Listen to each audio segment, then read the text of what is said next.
Army chief से एक मुलाकात की सुहेल वड़ाइच ने। सुहेल वड़ाइच पाकिस्तान के एक पुराने जर्नलिस्ट हैं और ये इनको मैंने देखा भी था जब ब्रसल्स में आर्मी चीफ मौजूद थे, तो उस तकरीब में इन्हें ख़ास तौर पे बुलाया गया था और उस तकरीब के बाद इनकी कोई मुलाकात हुई है आर्मी चीफ से। उस मुलाकात के हवाले से इन्होंने कुछ तफसीलात जारी की हैं। 5 चीज़ें उसमें बहुत इंपॉर्टेंट हैं, वो पाँचों चीज़ें मैं आपके सामने रखता हूँ।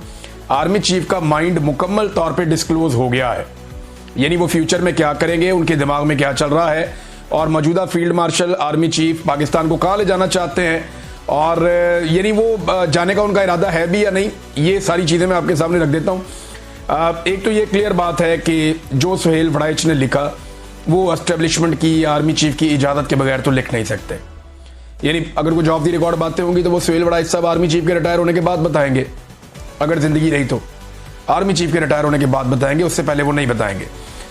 जब तक आर्मी चीफ मौजूद है तब तक वो वही लिखेंगे जो आर्मी चीफ की इजाज़त से है।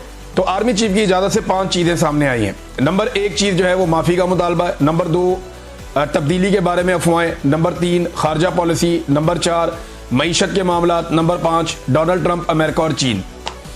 अब इसमें जो पहला नुकता है ना, जो आर्मी चीफ का स्टेटमेंट सुहेल वड़ाइच साहब ने पढ़ के सुनाया, वो मुझे बहुत अजीब लगा। मुझे लगा कि ये कोई भी बाशऊर आदमी या अक्लमंद आदमी इसको तस्लीम नहीं करेगा। यानी सियासी हवाले से एक सवाल किया सुहेल वड़ाइच ने।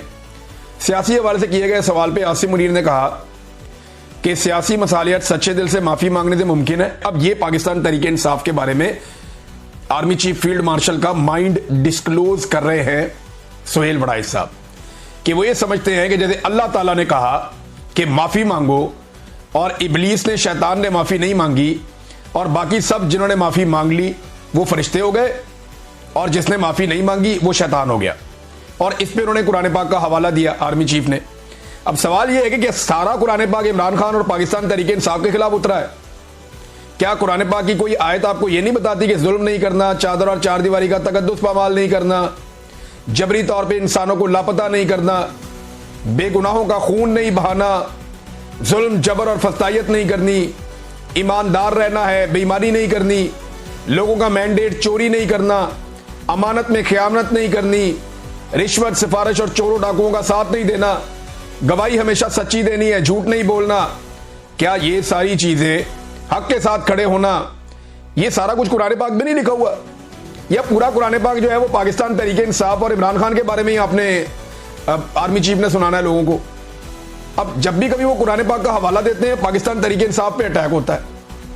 अब ये आप गौर करें ना कि इमरान खान इसलिए शैतान है, इनके बकौल, सुहेल वड़ाइच के बकौल आर्मी चीफ कह रहे हैं कि उसने इबलीस की तरह माफी नहीं मांगी और मुराद रास या फैजुल हसन चौहान या अंदलीब अब्बास या फरूख हबीब या और बहुत सारे, परवेज खट्टक, महमूद खान, ये बहुत सारे बाकी लोग जो हैं जिन्होंने माफी मांग ली वो फरिश्ते बन गए और आप खुदा बन गए।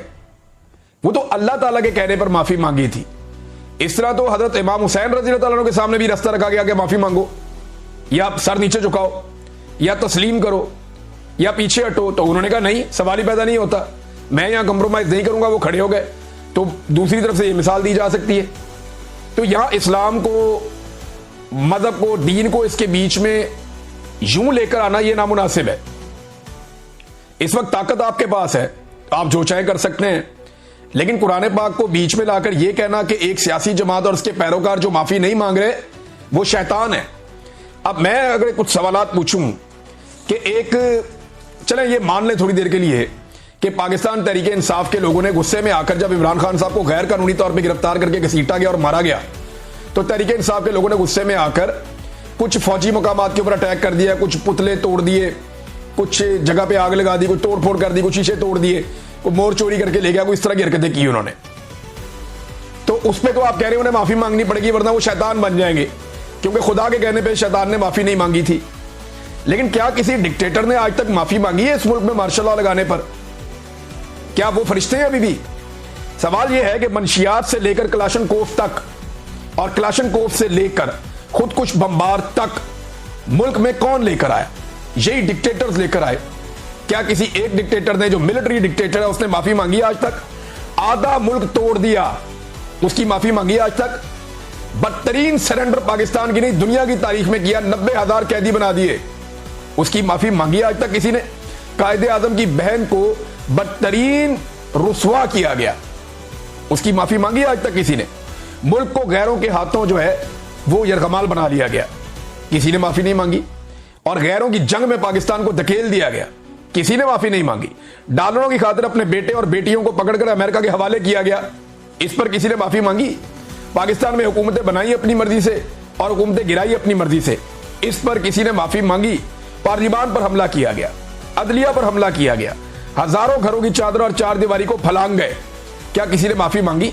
खवातीन को सड़कों पर घसीटा गया, आम शहरियों को अपने सियासी फायदों के लिए जबरी तौर पर लापता किया गया, अमन इंसानों के ऊपर सिर्फ एहतजाज करने पर बराह रास्त गोलियां मारी गई, एक साबिक वजीर आजम पे को लगभग 200 के करीब मुकदमे कर दिए गए, क्या किसी ने आज तक माफी मांगी?